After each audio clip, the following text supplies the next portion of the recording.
अक्टूबर महीने के लिए भारत का क्रूड ऑयल परचेज का डेटा सामने निकलकर आ चुका है, जिसको देखने के बाद न सिर्फ अमेरिका बल्कि सऊदी अरब के भी पसीने छूट गए हैं। डेटा को देखने के बाद सऊदी अरब ने भारत और एशिया के लिए बहुत ही बड़ी घोषणा करने का फैसला किया है। जैसे एक महीना बीतता है, नए महीने की शुरुआती 2-3 दिन में ये डेटा निकल कर आ जाता है कि पिछले महीने भारत ने कौन से देश से कितना क्रूड ऑयल परचेज किया है। ये डेटा अब से 8-10 महीने पहले इतना रेलेवेंट नहीं होता था, तब इसके बारे में कोई इतनी ज्यादा बात नहीं करता था। लेकिन अब क्योंकि रशिया यूक्रेन युद्ध शुरू हो गया है, इसलिए न सिर्फ रशिया, सऊदी अरब या फिर भारत बल्कि दुनिया भर के देशों की नजर इस डेटा के ऊपर रहती है, ताकि ये देखा जाए कि भारत ने रशिया से कितना क्रूड ऑयल परचेज किया है। क्योंकि अमेरिका और यूक्रेन जैसे वेस्टर्न देशों का मानना है कि रशिया से ज्यादा क्रूड ऑयल परचेज करना यानी रशिया को सपोर्ट करना। रिपोर्ट्स के मुताबिक अक्टूबर महीने में हमने सितंबर के मुकाबले 5% ज्यादा क्रूड ऑयल कंज्यूम किया है। ये पहले से ही एंटिसिपेटेड था, क्योंकि अक्टूबर महीने में दिवाली समेत कई सारे फेस्टिवल्स आ रहे थे। ऐसे में अक्टूबर महीने में कंजप्शन बढ़नी थी।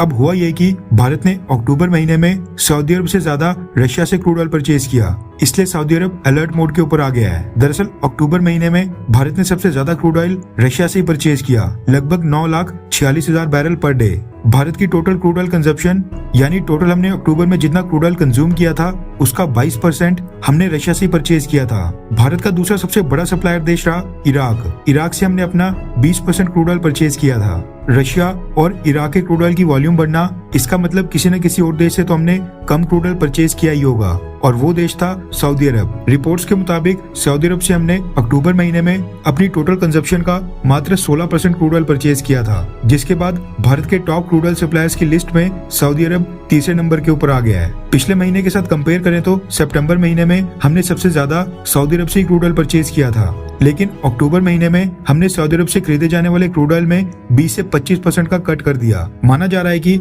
रशिया भारत को पहले से ज्यादा डिस्काउंट ऑफर कर रहा है, ताकि G7 कंट्रीज का जो रशियन ऑयल के ऊपर प्राइस कैप लगाने का प्रपोजल है, भारत उसको नहीं माने। भारत ने रशिया और G7 देशों को अभी तक लटका कर रखा है, यानी आधिकारिक तौर पर नहीं बताया है कि हम क्या वो प्राइस कैप वाला प्रपोजल मानेंगे या फिर नहीं मानेंगे। वहीं भारत से कम डिमांड आने के बाद सऊदी अरब और ओपेक देश हरकत में आ गए हैं। कोविड-19 के डर से चाइना में जो आजकल लॉकडाउन लग रहे हैं, उसके कारण सऊदी अरब को पहले ही चाइना से कम डिमांड आ रही थी। ऐसे में अगर अब भारत भी उसके हाथ से निकल गया तो उसको काफी बड़ा नुकसान उठाना पड़ सकता है। इसलिए सऊदी अरब ने फैसला किया है कि भारत और एशिया के बाकी देशों के लिए वो पहले से ज्यादा डिस्काउंट देगा। रेफरेंस के लिए आपकी स्क्रीन के ऊपर Zavia.com के आर्टिकल का स्क्रीनशॉट है, जिसके मुताबिक मीना यानी middle east and north Africa के क्रूड ऑयल एक्सपोर्टर देशों के एक्सपोर्ट्स अक्टूबर महीने में काफी नीचे गिर गए हैं, जिसके बाद अब ये देश दिसंबर के लिए बहुत ही बड़ा डिस्काउंट देने के लिए तैयार हैं। आने वाले 2 से 3 दिन के अंदर ओपेक देशों की मीटिंग होने वाली है। माना जा रहा है कि उसी में ये सब देश मिलकर बड़ी घोषणा कर सकते हैं। दरअसल क्रूड ऑयल के ऑर्डर्स 1 महीने पहले प्लेस करने पड़ते हैं। नवंबर महीने में जो क्रूड ऑयल की डिलीवरी होनी है, उसके ऑर्डर्स अक्टूबर महीने में प्लेस हो गए थे, और खबर निकल कर आ रही है कि सऊदी अरब, यूएई जैसे मिडिल ईस्ट और नॉर्थ अफ्रीका के जो क्रूड ऑयल एक्सपोर्टर देश हैं, उनको इस बार बहुत ही कम ऑर्डर्स मिले हैं, जिसके बाद अब वो दिसंबर महीने में डिलीवरी के लिए जो इस महीने ऑर्डर प्लेस किए जाने हैं, उसमें बड़ा डिस्काउंट देने को तैयार हैं। कम डिमांड होने के कारण इन सब देशों के लीडर सऊदी अरब को भी काफी घाटा होने का अनुमान है, इसलिए सऊदी अरब भी एशिया के देशों को डिस्काउंट देने के लिए आसानी से रेडी हो गया है।